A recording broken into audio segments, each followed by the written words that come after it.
Well, here we are for the final Bible study here in the book of Mark. And as I mentioned last time, I just want to finish off with the thought here from Jesus' final word, basically just these final words in Mark chapter 16 and verse number 15.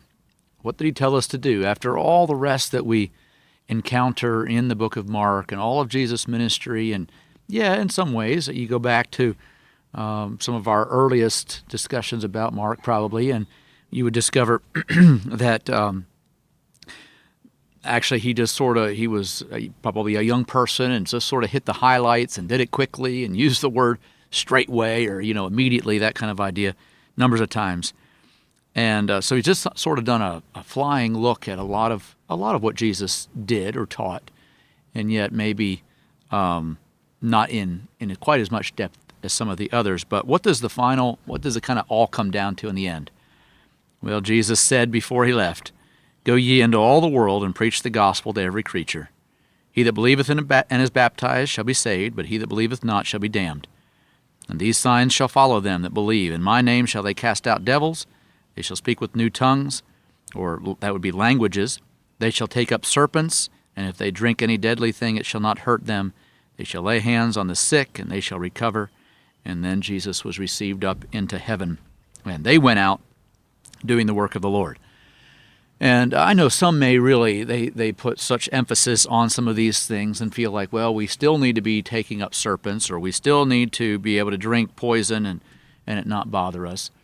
I personally feel like this was for that time as they got the church started, and that these disciples were able to go forth and do those things, although I have heard of those maybe whenever the necessity arose. I don't believe, the Scripture is pretty clear that we aren't to tempt the Lord. In other words, we're not supposed to put him to some sort of a dramatic test. That's what Jesus was tempted to do there in jumping off of the temple, and we're not supposed to do that.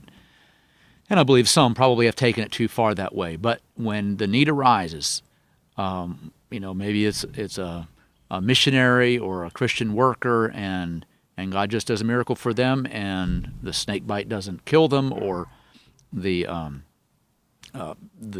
magic, maybe the witch doctor was not able to destroy them, whatever, various things there. I mean, we could go into a lot there. That's not really my point today. It's just simply the point that we are to be doing the Master's business.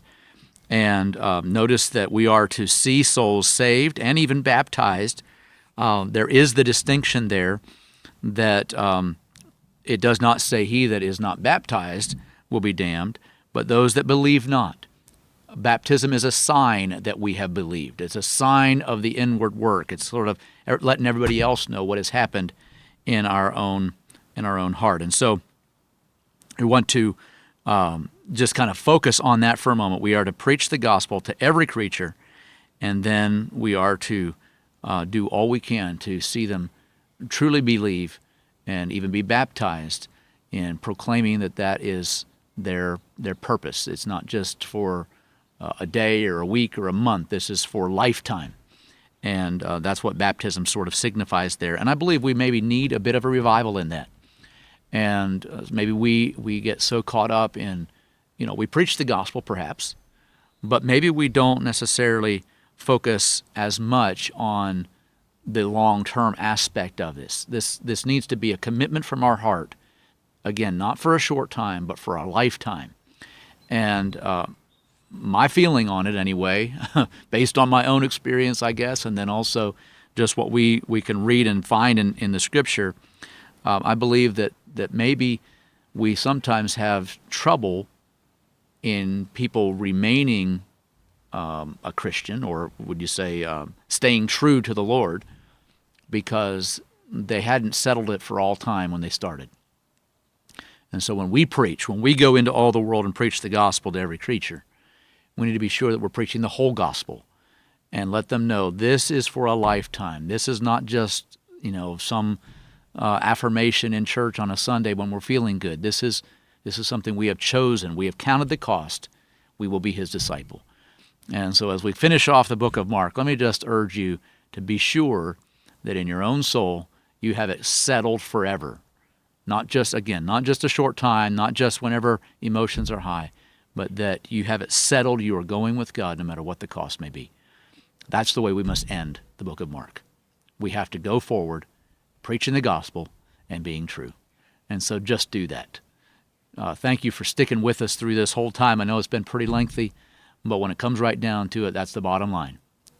Let's believe on Christ and share the gospel with others. Well, God bless you, and we'll hope to be back with you in some other areas anyway, other sermons, other music perhaps, various other things. But for today anyway, we're going to finish off the book of Mark with that admonition. Let's be sure that we are doing what he wants us to do until he comes.